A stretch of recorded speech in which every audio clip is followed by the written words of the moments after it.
Compare the fern with the bamboo.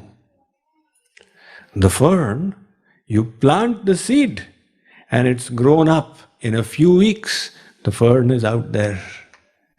And the bamboo, you plant the seed. You keep on watering it, watering it, watering it. For first year, you see nothing on the surface has come out. The second year, again nothing has come out. The third year, again nothing. 5 years in succession, nothing comes. And then all of a sudden, the bamboo starts shooting out.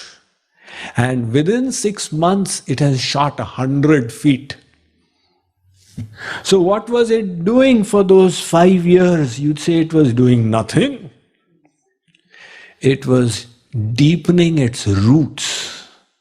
Because for it to rise 100 feet, it needs such solid roots.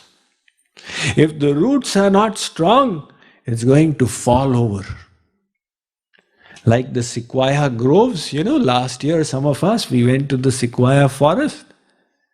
Now those sequoias are huge trees, and if by chance the sequoia seed has fallen in a place that's not strong enough, after 200 years the tree falls over. The roots cannot sustain. So the bamboo needs such strong roots, it's going to shoot 100 feet up. Those 5 years, it is strengthening its roots. Similarly, God wants us to reach that perfection. It will take time.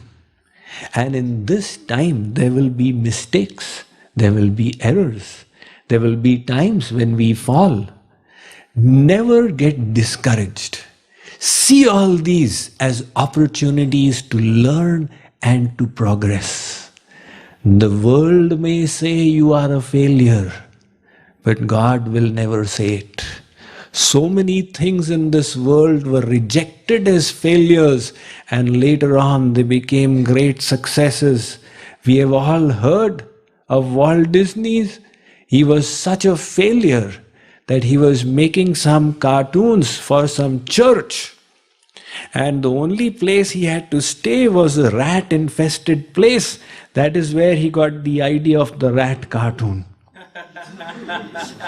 We've heard of the author of Gone with the Wind. When he presented his manuscript to the publisher wrote on it, rejected. And that became one of the biggest successful novels in history. We've heard when Alexander Graham Bell, he made his telephone. He presented it to an investor. That person said, "Take this toy off my table. I am not interested." We've heard when Wilbur and Orville Smith, they were trying to create their aeroplane. 3 days before that, in the New York Times, there was an article in the editorial, these crazy people and their crazy machines, they are actually thinking that they will fly up in a machine. Impossible, only birds can fly. And 3 days after that, they succeeded. So, there is no such thing as a failure. It's a constant learning process.